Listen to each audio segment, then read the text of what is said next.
ladies and gentlemen, and welcome to G&A Podcast, episode 17, with your host, Sober Oni, and... Drooby-dooby-doo! Yes. And give me a second, I want to try out my concoction that Drew told me to make. I didn't force him to. You know, it's not bad. It's, what was it? Jamaican rum and Snapple fruit punch. Yeah, essentially, you can't have a Jamaican, party without there being, rum punch there. So when he said rum, he's like, oh, which one do I add? Fruit punch or iced tea? I was like, always go with the fruit punch. Before anybody calls me an alcoholic, it was going to be coffee, and then somebody had a problem with that, so I was like, fuck it. I had a problem with you.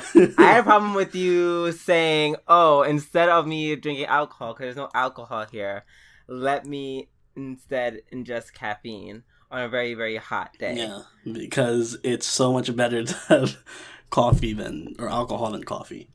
No, they're both bad, which is kind of my point. But false equivalence. Anyway, on to the main topic, which is anime.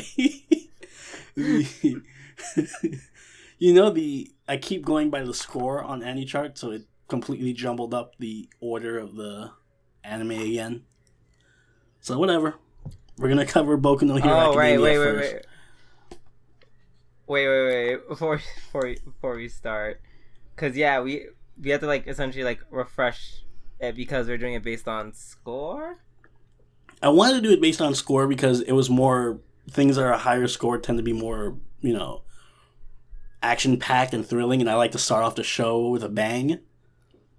But yeah. I didn't know that Hero Academia and Attack on Titan is gonna swap spots every week apparently, which totally throws off. Yeah, that's great because I really want to talk about Attack on Titan anyways. I think I'm gonna get stuck with Gendo Guardian and the other show that or whatever. I don't care. Boku no Hero, got it. So, episode 5 of Hero Academia picks up right where it left off with the cavalry battle. Midoriya is facing off against Todoroki and his group when suddenly he gets before that, Bakugo and what was the other guy's name? Monoma are going back and forth, and he's trying to antagonize Bakugo into attacking him, and it works. Bakugo does go after him and actually manages to cleverly work with his team to steal the guy's headband. Meanwhile, Midoriya and Todoroki are facing off, and Ida, of all people, pulls off a little trick to get Midoriya's headband. Yeah. That was pretty hype. And kind of rushing a lot of it was build-up, but towards the end you see Midoriya trying to get the headband back from Todoroki, only to pick the wrong headband, which was, super obvious that it was the wrong headband, but he took the wrong one. So instead of getting the 10 million one back, it was 70 points or something. So he was still in last place. And then it ends with the top 4 teams going forward to the next round and Midoriya looking all defeated. But Crow Guy comes through in the clutch and managed to sneak one of the higher value headbands from Todoroki while everyone was distracted. And Midoriya comes in 4th place, so their team advances to the next round. So that was pretty much the episode. It had more to it, but I think we'll go into the details as we just discussed the episode. Yeah, one of the things that I have in the beginning where I really liked, where you finally get to learn Birdface's abilities. Yeah. It has an interesting dynamic. Yeah, it does. It's a very specific ability. As it's exposed to light, essentially, especially if it's in the sun, it's more subdued, but it's weaker. As opposed to if it's, at night, if it's used, it's strong, but it's, harder to control. But it's hard to control. Which makes sense. I actually like that. Yeah, I think it's cool. I don't know did Midoriya actually know that, or was it just coincidence that he happened to pick him for a defensive spot? Or did he not say? I think he knew more or less that his like shadow can act like as a shield Yeah. for like defensive purposes, but I don't think he knew like the intricacies of his powers. You know, that's why in the middle of the episode they're like, "Hey, my shadow is actually becoming quite timid and subdued because it's getting like shocked a lot." Yeah. Oh, that was the other thing I wanted to bring up. Wasn't there a rule that you can't hurt the other competitors or something, or like you can't outwardly attack the other teams? You can't like Or was it attempt just, to knock them off. I mean, is electric shocking the entire battlefield attempting to knock anybody off? Because that, I don't know, that struck me as extremely cheap. Yeah, I feel like he definitely should have been. I'm like, if this doesn't give you one. disqualification, I don't know at what point can Bakugo just like explode the entire field and not get disqualified? Yeah, that was a bit much. I also liked how the side characters were able to like shine in the episode as opposed to like Todoroki and Midoriya didn't really do anything. It was more like their team, like Ida, the Crow guy, and even in Bakugo's team, it was the guy with the tape and Moth Girl, who were the big stars of that whole. Wait, did you call her Moth Girl? I called her Moth Girl. I don't know her name. Wait, what are you talking about? The one that shoots like acid? Yeah. Moths don't shoot acid. She looks like a moth. She like shoots acid. Okay, so she shoots acid and looks like a moth. The other guy looks like a crow. Crows don't have shadows that grow stronger at night either. What do you want? But the shadow is also of a bird. So it's like he has a face for a bird. Like and she has a face, and she has a face of a moth. Sure, fine, whatever. I mean, it has antenna and like I was about to say butterfree eyes. Butterfree eyes. She does not. Her eyes do not look like a butterfly. I was gonna say butterfly eyes. You know what? Fine. I'll take. You know who am I to complain? Because I don't even know her real name. I'm gonna look it up later on after this. But yeah. They did get a lot to. They did have their moments to shine. Yeah, I like that. Todoroki like used his firepower like instinctually. Right. Yeah, I remember that. They also had I don't know if I went over my head before, but the Todoroki and Midoriya like rivalry is straight up mirrored by All Might and his father and Todoroki's father. I'm sorry, not Todoroki and Midoriya. I meant Bakugo and Midoriya's rivalry is the same as Endeavor and All Might's. I mean, down to even them having the same powers. Based on. Did you say Bakugo? Yeah. So, Bakugo and Midoriya have that rivalry, and Bakugo's all abrasive, and Midoriya is just like happy-go-lucky. And at the end of the episode, you see All Might walk up to Todoroki's father with the fire and everything. And he's just like, hey, let's go grab some tea. And Todoroki's father is just like, and he has fire shooting all over the place. So, I don't know. Yeah. They're just like pretty much mirroring each other. And since he's the number 2 hero, I'm guessing he has like a big rivalry with All Might. Yeah, I guess so. Even though they're going to have like, I don't know.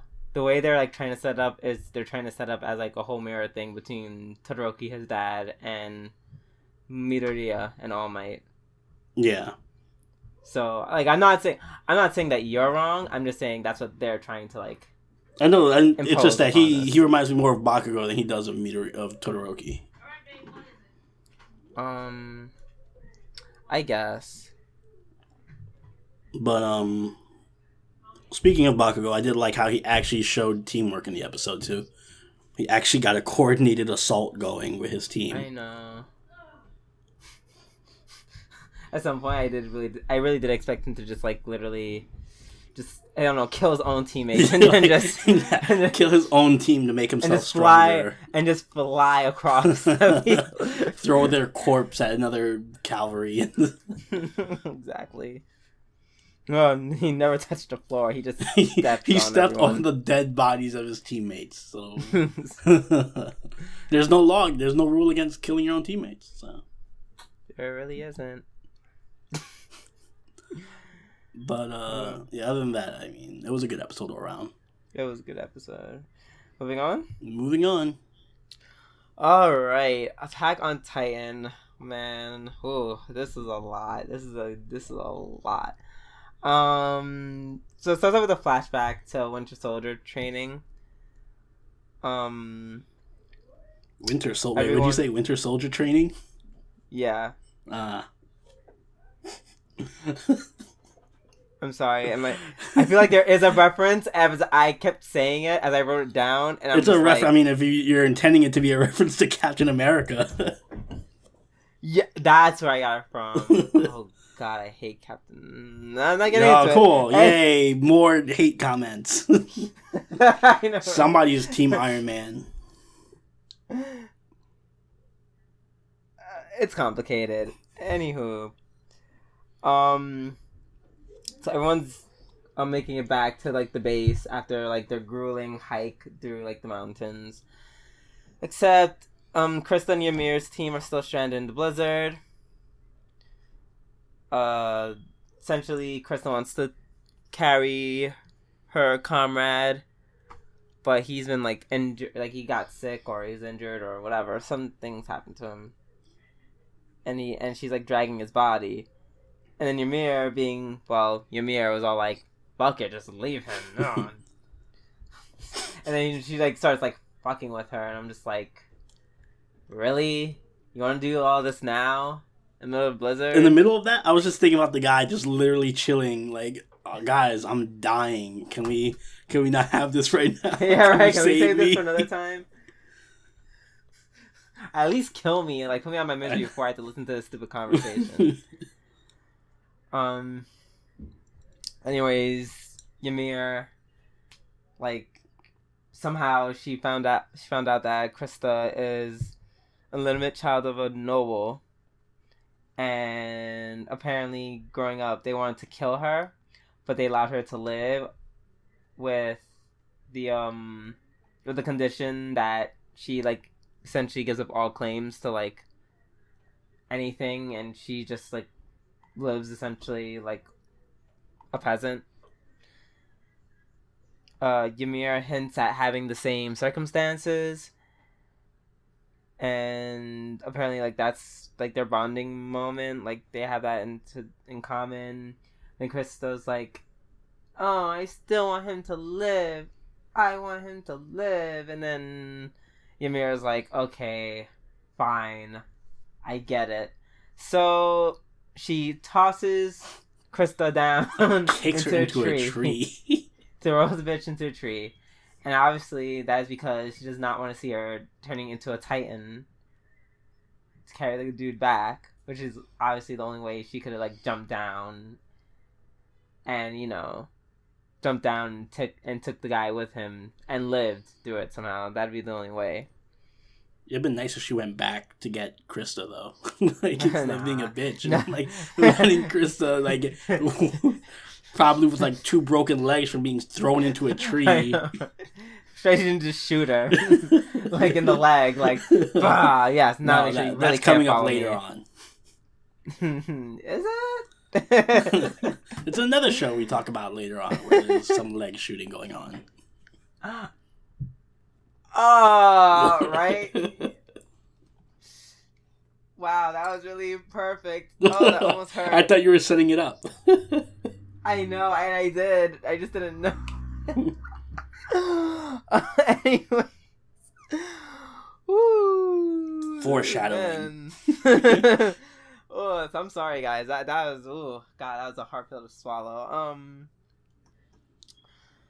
So that flashback ends eventually.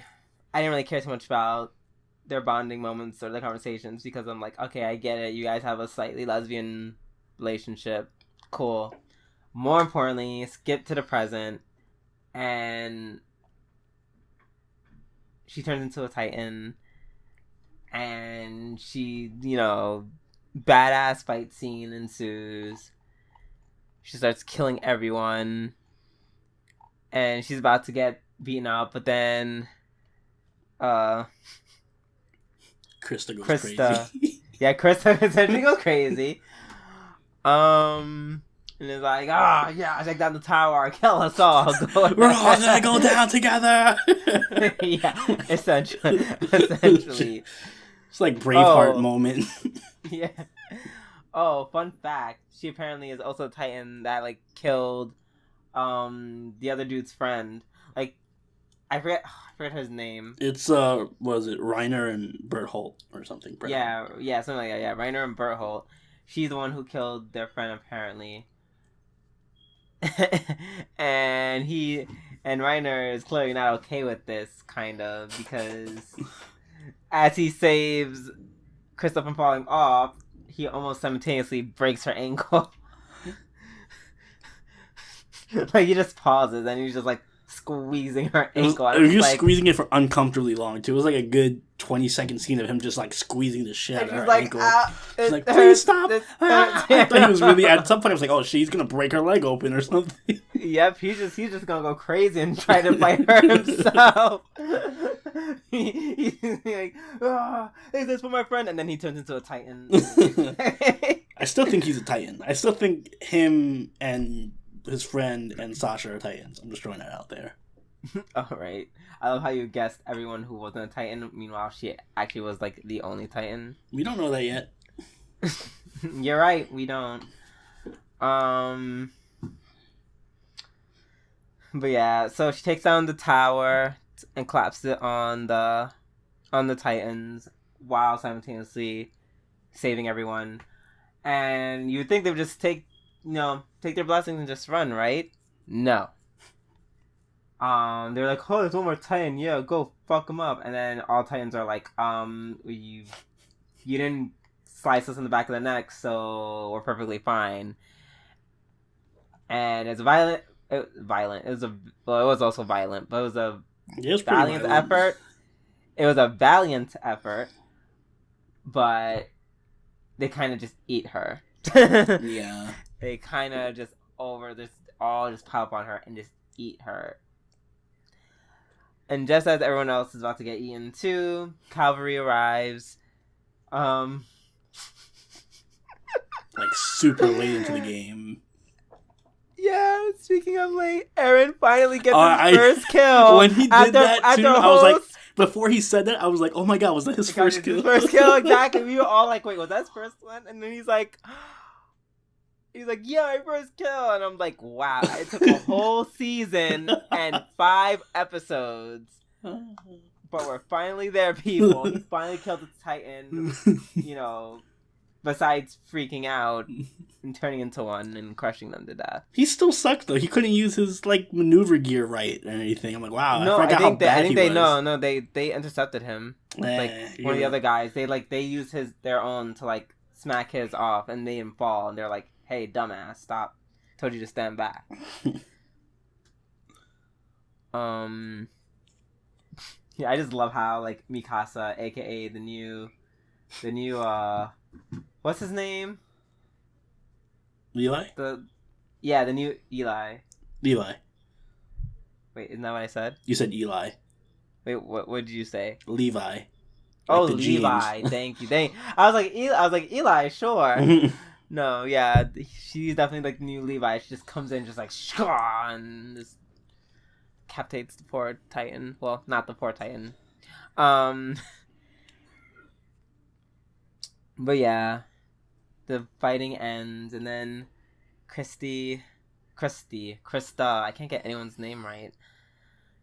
She runs up to Ymir in her last moments, and is like, my real name is Historia.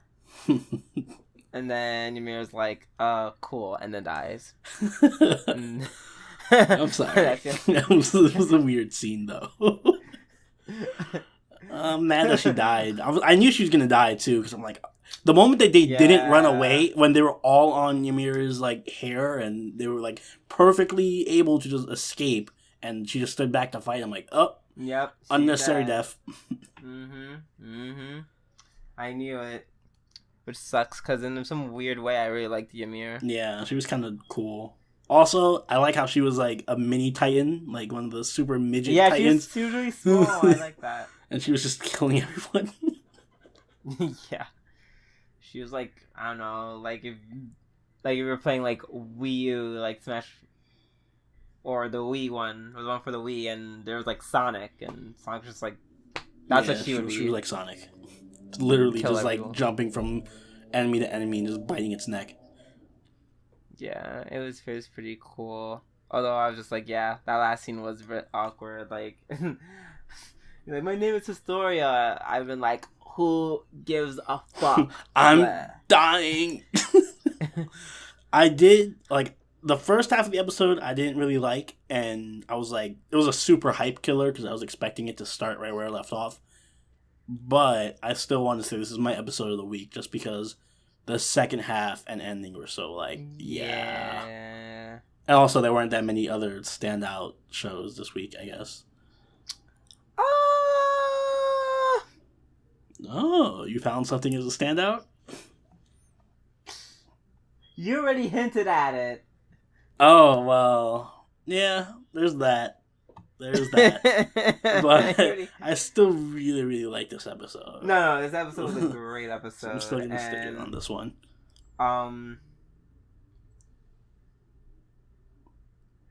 Yeah, I think it's just because of my personal taste that this is my episode of the week, or else it would be. But we'll get to mine eventually, I guess. Soon. And by soon, I think it's the last show that we're going to talk about. Yup.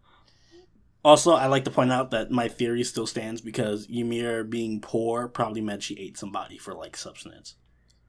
So, I'm just saying. Theory not disproven yet. Yes, because homeless people are just homeless people too. are cannibals, so as we all know. And I like the title of the episode was Historia, and it's like, I knew that was a reference to history, so when it started out as like a flashback, I'm like, it's going to be a flashback episode. But no, it was really Krista's real name, so I don't know. That was a fun twist. What a stupid name. I know, it was really stupid. I literally have like a laundry list of things I would say to her before I died if I was Ymir. Keep Krista. Keep Krista. It's way better. I can see why you changed it. Keep Krista. Who the fuck cares? Like, you're so stupid. Does she have a thing for wanting to get herself killed, like, in the line of duty? Because I remember a couple episodes ago, Ymir was yelling at her, like, are you just trying to kill yourself so you can look brave or something? Yeah, I know, and the same shit happened in, like, the winter episode. She's like, why are you trying to kill yourself? She's, like, suicidal. I know. Oh, God. But yeah. Yeah. Good episode. Moving on. Yep. So, Eromanga Sensei. This episode was weird, but it starts off with Izumi tasting out Elf's food that she cooked for him in her maid outfit, and he falls in love with it, and she like goes on about how because writing is a hobby for her, she can dedicate so much to it because she loves doing it so much. He goes back home to Saigiri to talk about how much or to give her some of her food, Elf's food, and talk about how much he loves her neighbor.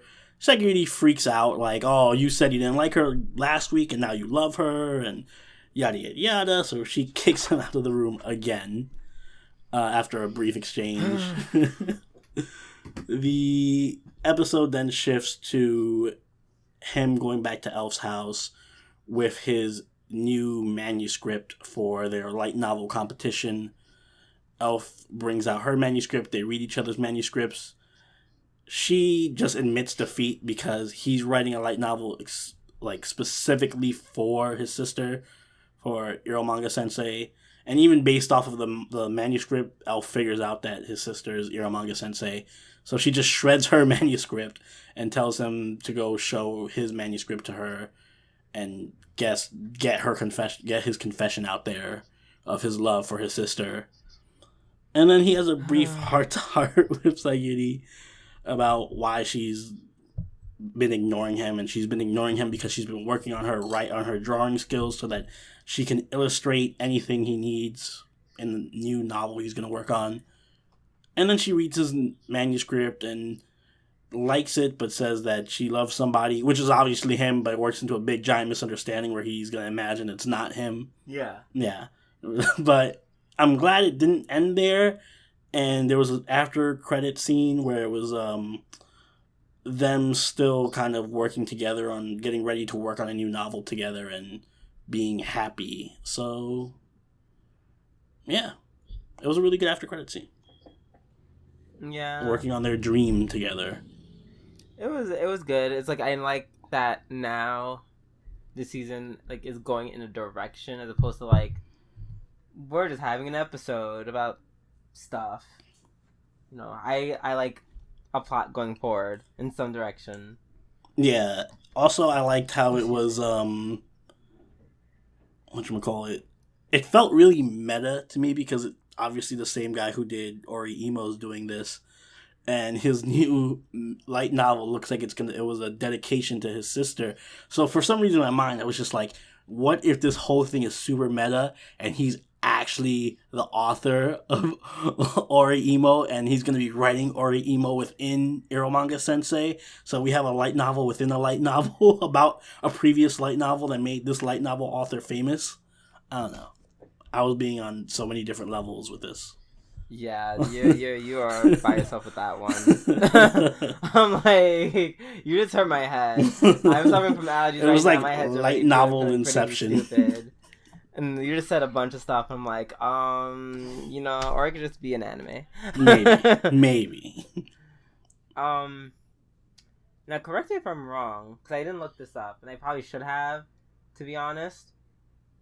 Mm-hmm. But does the person who does the voice acting for Yamada Elf, does she or does she not sound like Quasi-Kodo from Maid Dragon? Just a little bit. Like, I didn't really hear it at first, but at 9 minutes in, I think I wrote it down, like 9 minutes-ish, 9 minutes, 15 seconds-ish, she says something, and the way she says it, it's like, if Quasi-Kodo was like super hyped, but that was never her in the anime. I'm not saying that it's confirmed or anything. I'm just saying they sounded like one another. And I was like really like, whoa, like if what? they are, that'd be really impressive. I don't know who her voice actor is. I will quickly look it up though. It'd be interesting if if she had that kind of range. Because it's no, like that one instance they sounded very similar. Yeah, but other than that, I mean, I haven't even been able to like place her. I would if you told me she sounded like Quasi-Kodo in any other scene, I'd be like, no.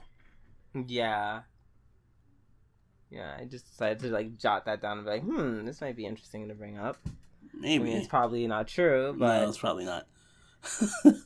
it's probably not. They're like, what are coincidences? Even though definitely the Zoroku's friend in Alice Zoroku, I'm pretty sure he's Mr. Sato. I feel like that guy who does Mr. Sato from Ajin, who does that guy in Alice Zoroku, I feel like he's super like well accomplished and like does like a shit ton of roles. Probably. I noticed that a lot of there's not as much diversity within male voice actors as there is in female. So you see like a lot of people who have like 50 different roles per year. Yeah, definitely. Oh, especially if you're like if it's like American dubbed, like English dubbed. Oh yeah, no. Then you're like, then yeah. Remember, like Johnny Young Bosch does like 90% of the voice acting for everybody. Let me see. Is she? I don't think she is. I don't think she has any major roles. I'm looking through her whatchamacallit, profile. Nope, nothing. Oh shit, she is. Never mind. Fuck, you have a good ear. Damn, that's a good pickup. Good call. Wow, I feel awesome. Yeah. She is she is also Tione in Danmachi, which is the short-haired twin. Yeah, no, that's the long-haired one. Pretty sure it's oh yeah, you're right. It's the long-haired one. I know, because she sounds like her too in that one. I know. I see. Damn, you're on a roll today.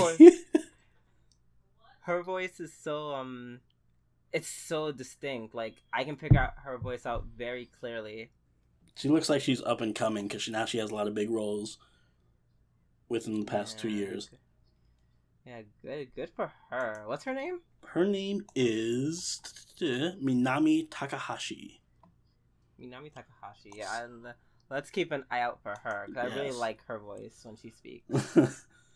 But going back to the episode, I did like.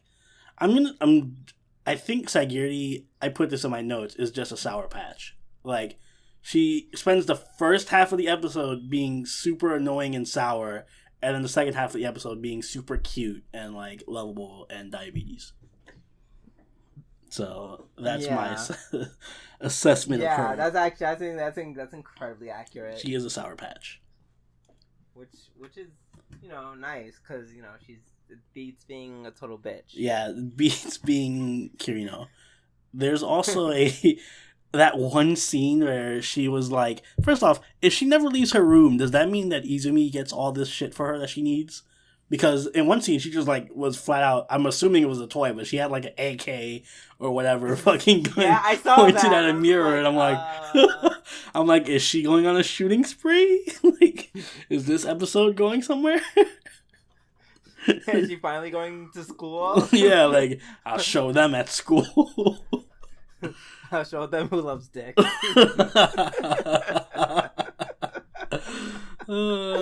But yeah, no, I'm assuming her brother got that for her. That doesn't make me feel much better, but alright. Also, it felt kind of really fast paced this episode. Like, I'm glad like you said, the plot is getting on track, but it just felt like out of nowhere he suddenly, I don't know if he has romantic feelings for his sister or if it's just like sisterly feelings for his sister. Because at first, in the beginning of the episode, he kind of made it sound like totally not interested in my sister. Yeah, it's platonic. Yeah. But then the second half of the episode was all like, confess your feelings to your sister. And then when she comes down and is like, I love someone else. Love, just a 300-page love letter. Yeah, I'm like, so what? Do you love your sister or not, dude? So it felt kind of rushed. Pace-wise to me. Yeah. Also, Elf remains best girl, by the way. For anyone who's keeping track, Elf is still even more appealing this episode. Yeah, they need to bring Dick's girl back. She'll get her time. I also want to see the other girl that was in the intro that's like in the kimono. Oh, she's definitely gonna be like halfway. Oh yeah, like episode 9, she'll show up. Yeah, she'll probably be there by like episode 6 latest. Hopefully. But yep. So overall, I enjoyed the episode. Could have been a little bit better paced, but at least it's going somewhere. Yep. Next is Danmachi. Why did I say episode 2? This is not episode 2. This is like episode 3 or 4. 3. Episode 3. Starts off with the gods having their festival. Which, by the way, when we joked about it last week, saying, oh, they probably won't skip the festival just to have the show Eyes and fucking Lifa doing random shit, they did. They skipped the ball. I mean, I wouldn't know because I gotta like send you a clip of that scene because it's a good scene, which I'm mad that they skipped, but so yeah, God's Festival. All they talk about is this event that's happening called Monsterphilia. First of all, they need a better name. Yeah, because I was like, this is not the appropriate name for this event. Yeah, it's not at all. I'm like, what's going on in this event? I was like, is this a monster orgy? Orgy. Everyone, like, instead of killing them, they're having sex with them. Like, what is going? Oh no. Yeah.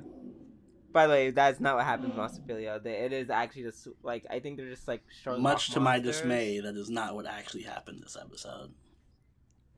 Oh, I'm gonna even say that and keep talking. Lefia asks Ice out to Monsterphilia, but Loki makes Ice. I don't know why I'm like brain farting. I'm there's a part of me that's like wondering if I'm saying her name right. So I'm like, I know it's Ice. Isn't Ice? It's like eyes, almost, but it's like you say it it's like enough saying times, it's ice. Yeah, So yeah. I was like I'm trying to say Eisen, but without the end part. maybe she is Eisen. Oh, that would explain her boring character. But now that I'm non triggering Bleach fans. So yeah, Lupia asks Ice out to Monsterphilia, but Loki makes Ice escort her instead. Loki meets with another goddess named Freya. They're planning some shit. What they're planning, I don't know because I haven't watched it. I'm not sure if did they like hint at what was going to happen if you watched like the first one. Oh yeah, the first one just Okay. flat out tells you. Oh, okay. So yeah, I wasn't aware of what they were doing. And then at some point, the monsters roam free. Ice is sent to, deal with them. But however, Ice misses one. This giant. First of all, I love how they call it a snake, and then they're like, "Oh, it's actually a plant." I'm like, "What kind of snake looks like that?" It was a camouflage like garden snake. It was definitely a flower. It had a snake mouth though. No, it didn't. It did. What It was are you it was snake like. I can see why they were calling it a snake. It was snake like. It looked like a Venus flytrap. But it had like a snake body and a snake mouth. That's like saying the snake looks like a worm, looks like an eel, looks like a centipede. Yeah, it had like that body. It had like a slithery, segmented body, so it looked like snake, and it slithered across the ground. And then opened up its Venus flytrap mouth. Listen, no one is pigeonholing it to one animal. It could be like a chimera and be a Venus flytrap snake. Anyways, Ice misses the snake plant, whatever thing it is, leaving the twins and Lefia to take care of it. And Lefia was like, "I'm gonna be amazing and use my magic and help them." And then guess what happens, guys? Guess what? Fucks her up. Wow! Like not even like, "Oh, we're about to attack you." Nope, we knocks that bitch. She starts bleeding out. like yeah, she's bleeding out of her like. She has like a clear abdomen wound, like coughing up blood, like. And then, as she's about to get killed, Ice comes to her rescue for a while, but then unfortunately her weapon breaks because it's not her original weapon. And then they kind of started like fucking her up too. And then they're like, "Oh my god, Lefia, like I know you're like kind of bleeding internally right now. And probably dying a horrible death, but could you just like get up and cast a spell, please?" And for once, it only took to episode 3, but Lefia finally uses magic for the first time, and it's all badass. And we find out she has like a crazy ability that I think what they say she could copy any spell or something. Like she's like she can cast like any number of spells, like some shit like that. Some shit she's never gonna do because she's fucking struggling to get. Took 3 episodes to get this one spell out of her. Exactly. So episode 9 the next spell. But yeah, she essentially kills them. Ice is sent to dispatch. Yeah, I didn't like the. I'm glad that Lefia finally did something, but I mean, I still can't stand it.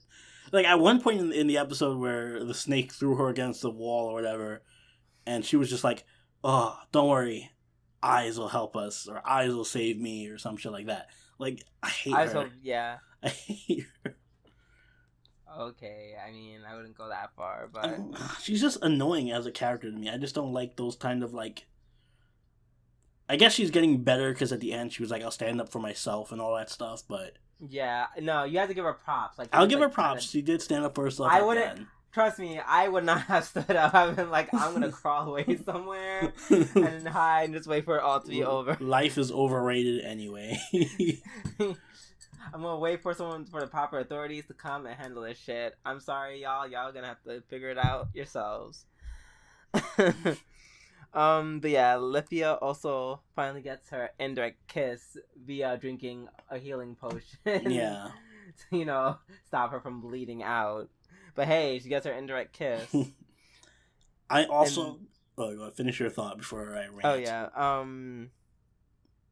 Freya... At the end, Freya's like, "Oh yeah, I let the monsters out." But then Loki was like, but was that thing that where'd you find that very scary monster?" And she's like, "That wasn't me." And then they're like, "Then who did it?" And then you just see like that one god with the blonde hair. Yeah, from the ball. From the ball, yeah. He's just like, "There's a storm coming. Better go fuck Insert myself." cliche bad guy. I know, line. right? Yeah. Like, oh god, how would you take that stone and swallow it and kill yourself? I gotta say though, this is getting annoying where they're not like I liked it at first where they're doing all these direct parallels, and I still do where they like do direct parallels with the first season, so you can see it side by side.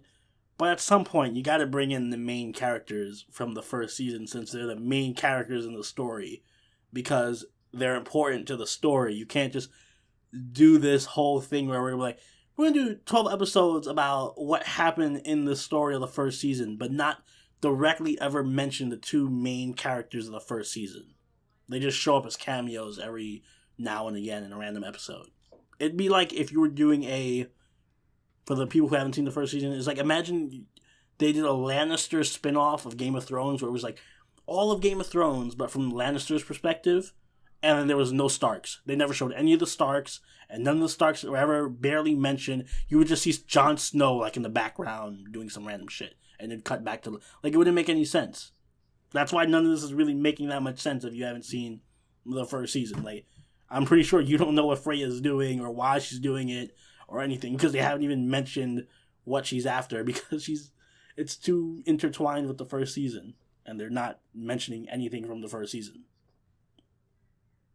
That's my rant. So there's actual there's other motives that what Freya does and not Freya. Wait, did you say Freya? Yeah, Freya. Like what Freya is doing is directly tied to the main character from the first season, and it's like, but since this is a spinoff, we can't possibly mention who that is. I'm assuming they're gonna bring it up eventually. It's why I don't want to say it and spoil anything, but they have to bring it up eventually. I can't imagine them doing another 9-10 episodes of not bringing up the main plot point of what the antagonist is after. I feel like you can easily or just make another plot that just in a very interesting, not boring as shit way, coincide with the plot from the first one. If it's good enough that it can stand by itself, but every now and then loops in and out. Yeah, that'd be fine. If they did that, that'd be fine. But now they're doing they're literally intertwining the plots and then not intertwining the plot at the same time. It's super I know weird. what you mean. Yeah. But that's my main hang up with it so far. They need to introduce Belle and Hestia and that side of the coin. Yeah, even if it's just a little bit.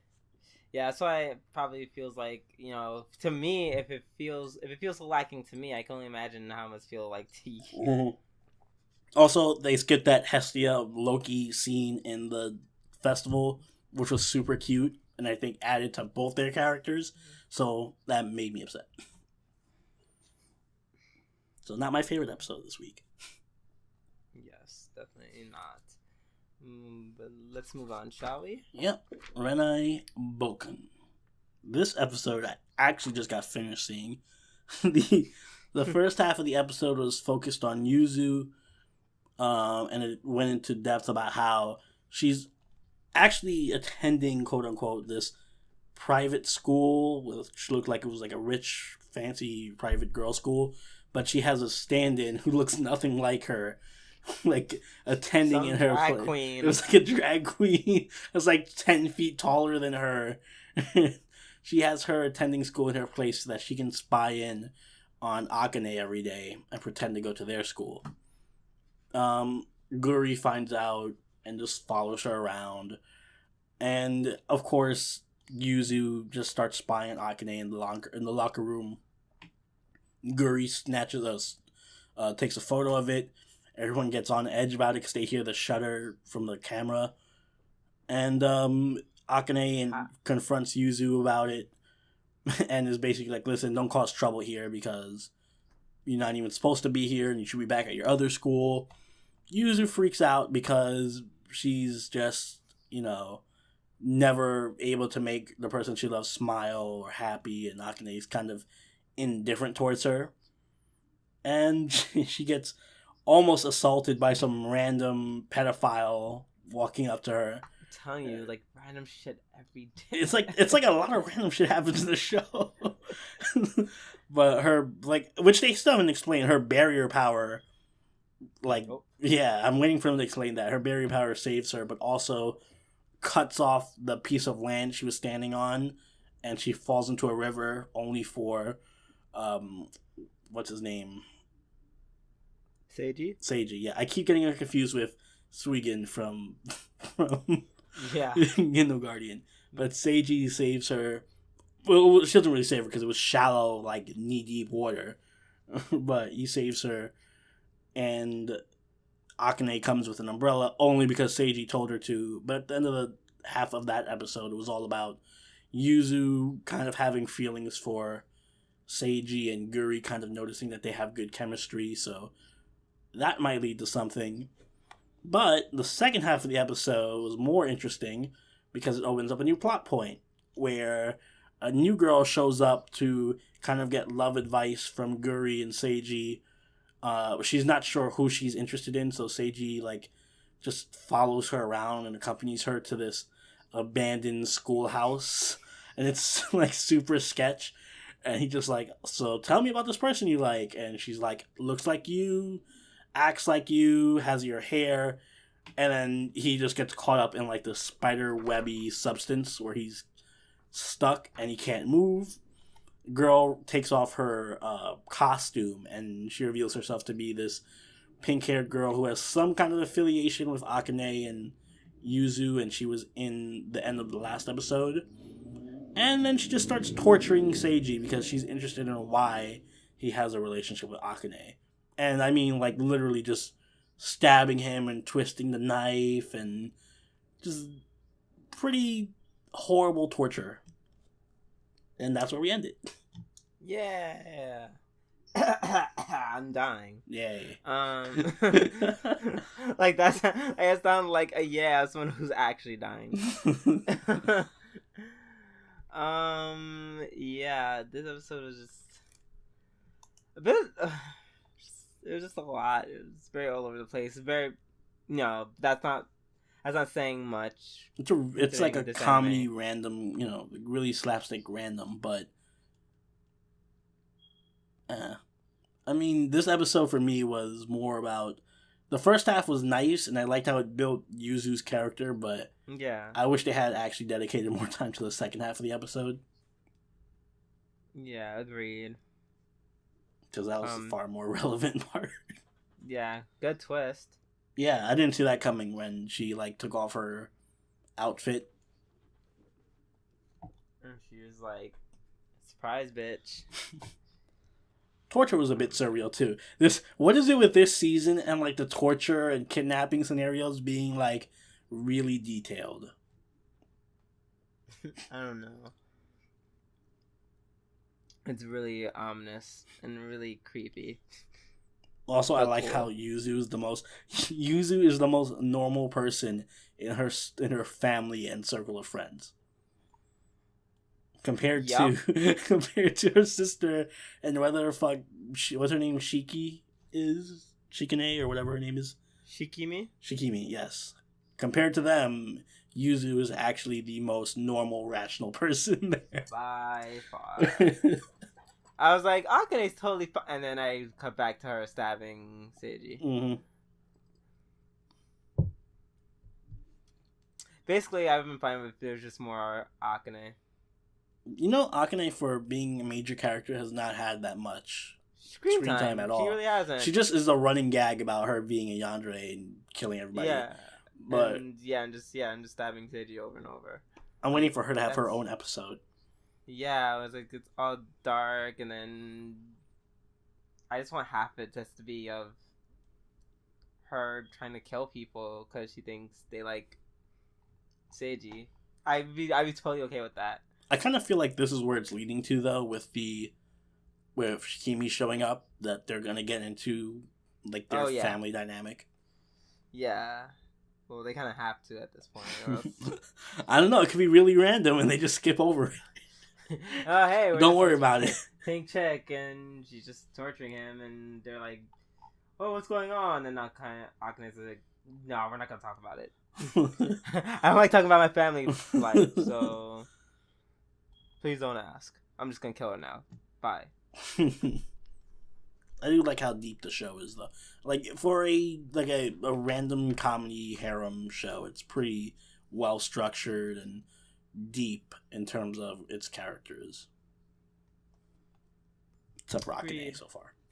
Yeah, except for Akane. Moving on. Yep. Next is what's next? Ginno Guardian. All right. Ginno Guardian. So finally, someone's finally discovered like Rikuyuki's dead, rotting corpse. Finally, after they're done talking about, oh my god, we're done playing games now. Wait, what did I write? Oh. And so Suijin finds out through his friend who shows him like pictures, and I'm like, why is there a picture of the actual crime scene and the body? Like, what the fuck? I assume that he was on Reddit or something, and one of the cops just posted a picture of it. Jesus, I'm like, what is going on? You can't just have pictures of a dead man at a crime scene circulating online. Like, what the fuck? Anywho, for some reason, Suigen recognizes Riku's dad. Funny enough, while they're like telling the news, you can definitely like see that the people who are behind his murder are still like pushing his game, Gravebuster. Oh yeah, I noticed that too. It's like totally dead, Gravebuster. But everything will be fine with his latest creation, Gravebusters. Buy it now. And I'm like, oh my god, that is so distasteful. So distasteful. Like at his funeral, really? Rikure meets up with Suijin to give him like a package left by her father. Ends up being a game console called Seabay, and I'm like, can we stop and just like focus on like the name for a second? Seabay. I was trying to figure out what that was a reference to, but I can't think of anything. Seabay, like, can I name mine like beach sand or River Lake, or they could have named it like a game guy or something, like something creative or like punny. But no, fucking eBay. Like really, that sounds like a restaurant, on a game console. But you know what? It's this anime. I can't expect any more from it at this point.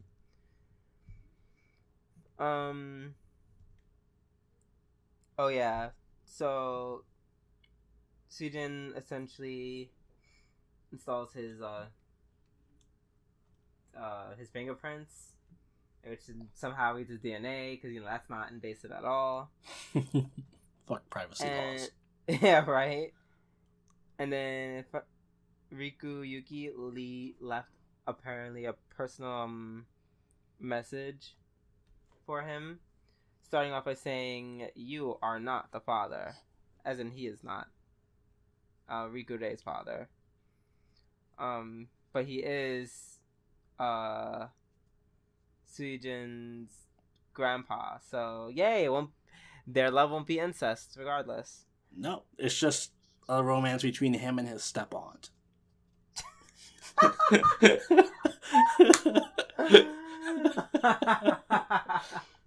That's all.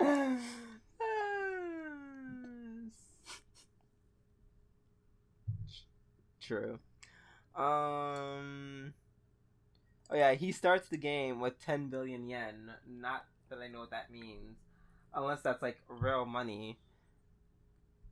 Maybe. But I'm like, I assume it is only because there's no way he could be like, whoa, I have 10 million game money. Like, I'd be happy too, but like, fuck that. You know what I would do with 10 million quartz and fake granddaughter? Oh my gosh, shut up. Alright. So you know what? Never mind. You're right. I take that back, because if I got like 10 million gold or rupees in Shadowverse, you might get like 4 legendaries out of that. Yeah, that'd be... yeah, and only 4. And they'd be all the ones I want. Like 5 deep anomalies. Anyways. He gets a lot of in-game money. He reveals that he's his grandpa. He reveals that Ray's parents were killed by the enemy known as Precious. Yeah, I was dying at that point. There was that one scene in the middle of the show, that episode, where it didn't make any fucking sense. They were talking about Precious and like the tiger demon or something, and I was like, alright, whatever. I'll give you a pass for this one. The rest of the episode made sense. I'll give you a pass for this 2-second scene about random shit. Sorry, I forgot the name of the big bad guy. Like Dark Tiger. It was like Dark Tiger Demon or some bullshit. Yeah. I was like, alright, Precious and the Dark Tiger, got it. Back to making sense. Oh god. We are Precious. Such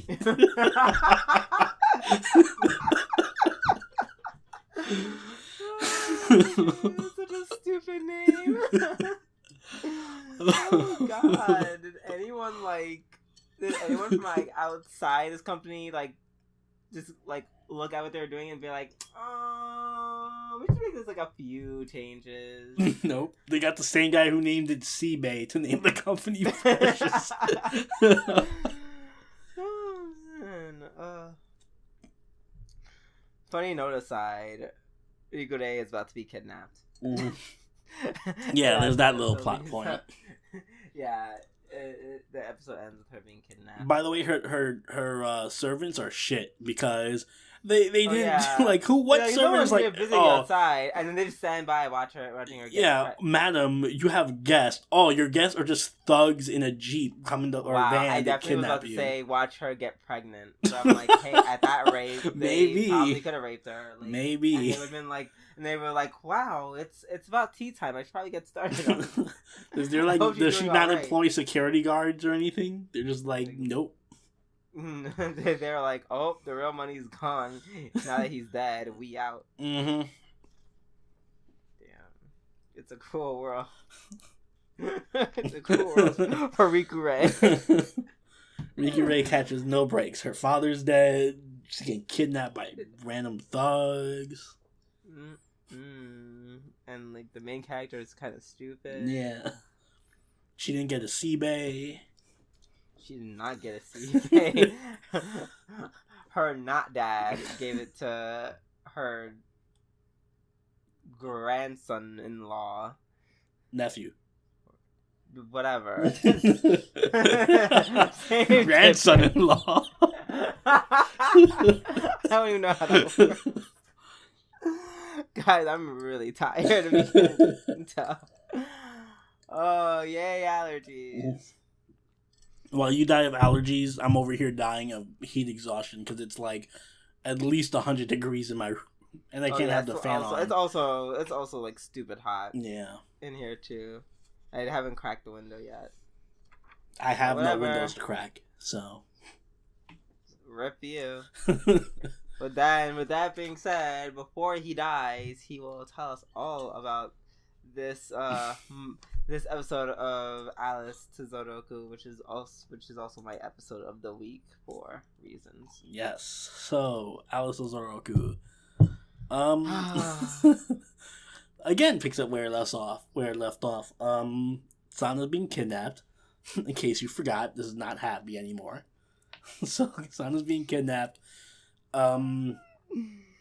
What's her name? Minnie-C engages in psychological torture now, where she's just telling Sana like, "Oh, you know you're not even human, right? You're just some kind of fucking anomalous monster that has no human essence." Or so she just basically find out that Sana has no, at least as far as we know, has no human in her. She was just an anomaly that kind of spontaneously birthed into being and took the form of a human girl, and then learned language and how to interact with others from being around other scientists and people like herself. So she's finding this all out for the first time, and she's having that psychological weight thrown on her. Meanwhile, she kind of has like this inner mind meeting with this other older woman who looks like an older version of her, which I thought was her mom because I think they showed her before. This is brought on by her being drugged. Yes, by her being drugged with the needle again, which didn't need to be shown, but whatever, it was shown. She was drugged by the needle again because Minnie-C is a bitch, and she goes and talks with her not mom about what it means to be human, and her not mom tells her to call for Zoroku, which she does. So he just materializes in the car. He gets teleported there with Minnie-C and her. And in what is both simultaneously the most badass moment and the worst moment in the show, Minnie-C is like, alright, I don't got time for this shit. And she just shoots Sana in the leg. Like, immediately. Like, don't do that shit again, otherwise I'm killing Zoroku. So she restrains Zoroku with the arms that she has, her phantom husband arms. Alice kind of... First off, we got a good minute and a half of Alice just suffering a bullet wound and screaming in pain, because that was necessary. Yeah. And then we get this scene where she kind of uses her power to semi-reverse time and fix things. So her leg is healed, Minnie-C's arms are gone, and she's able to just literally cry on Zoroku's lap about how sorry she is and how she's not human. Zoroku gives her this speech about what it means to be human and how it doesn't matter if she's human or not because she's still just a child. And he lectures both her and Minnie-C long enough for the secret agent to show up and free them and restrain Minnie-C. So, once again, Sana is in good hands. It's like, she, along with us, we all just had to suffer just to get to that. That was a really fucked up scene. Like, you did not need to shoot Sana in the leg. That was really fucked up. Like, that was not cool. Before I was like, just want to touch her, she's kind of crazy and whatever, but I kind of get her past. Nah, I just hate her now. Yeah, no, I don't have any sympathy for her. Also, it's really weird seeing these types of scenes. I haven't honestly felt like this weird combination of like cuddly cuteness with realistic violence since Higurashi. Like mixing these two elements. Not saying that this is at all as bad as Higurashi was. But in terms of how like shock value it is. I mean, but it does have the same feel. Yeah, it's like, oh, this is so cute. These characters are cute and lovely, and I get to watch them suffer horribly, like very violently and overly realistically. Yeah, they just it wasn't even like after all that happened, even after the shooting, it was that scene where she was just like apologizing. Yeah, crying and just, apologizing. Like, for like not being human. She's like, it's okay, just leave without me. It's okay. And I was like, oh my god, stop. Like, I literally almost started crying. Yeah, it was heart-wrenching. And then Minnie-C's just being a bitch on the side, like, but she's not a human, though. But she's not a human, though. But she's not a human, though. And so was like, listen, bitch. I'm like, bitch, what are you? You have fucking phantom hands coming out of the third dimension and shit. Are you human? But it was a strong episode. I was tempted to make it my episode of the week, but I still really not gonna play it. It was definitely my episode of the week. It was so it just got me right there. Also, Sanae was pretty badass in this episode too for what she did with in terms of standing up to Zoroku. Yeah. Oh yeah, that whole scene where she's like, "Hey, maybe you should ask me what I feel about things before you make a decision, because it affects the both of us." Yeah, before you bring people to live with us, how about you tell me? And she did it in such a cute yet assertive way. Yeah. Shout out to Sana. God, I love all these characters. I know, they're so good. I want to see more of the twins. Even the little boy that's just there was kind of like his personality showing a bit, where he was like really, really fucking pissed and testy just because Minnie-C showed up and he was like, alright, we gotta get the fuck out of here. I'm tired of this. Let's go home. Yeah. But yeah, I'm liking it. And I kind of I was still kind of skeptical about the secret agents, the detective and the other girl. But why? I mean, I'm just based on the situation that the show is presenting me with. I'm skeptical about everybody. You could assume they were cool the moment like they were like, oh shit, she was kidnapped by. I mean, I'm cool with them now, but I always assume people have ulterior motives. Like, I don't know if they're just trying to kidnap her for a different company or something. But it seems like they're genuinely like part of the set them free movement. Oh God, I just feel so like I'm so mentally exhausted just thinking about it. It was just so much. It was a really good scene. Yeah, it was really well done. Really well done, really strong. Yeah, very good. Like Sana, the whole self-sacrifice was, despite the fact that she's not human, was the most human thing this episode. Yeah, I also like how they didn't go in that direction where they're like, but you are human, because human, I mean, they kind of did, but he was more like, oh, who cares if you're not human? You're still the person who's, human at heart, and you're still childish, and you're still somebody I have to look after, so you're human enough for me, basically. Yeah. It's irrelevant what you call yourself. That was very sweet, and he did it in a way that was like, it was very impactful, but not breaking his character like overly sweet or, it was very like, he still kept that like, that old stoic man era about him as he. We need more of these older, like, really up there in age main characters who are like stoic and knowledgeable, because Zoroku's awesome. Yeah, he really is. He's a great character. Take note, not every main character has to be a high school kid. Yeah, not everything has to be a high school. I would love if they shot something that happened in like college. There are a few shows. There are. Not enough. No, definitely not. But yeah. On this somber note, I think now's a good time to end, because now I'm just all up in my feelings and also like struggling to stay upright. Yes, before Drew do faints and cries at the same time. Let's end it here. Yeah. If you enjoyed today's episode, by all means, like and or comment and or subscribe. It means a lot to us. Also lets us know that you're enjoying it, which will make us make more. Well, we'll still make more, but we just would like your support along the way. I'm gonna let you ramble. And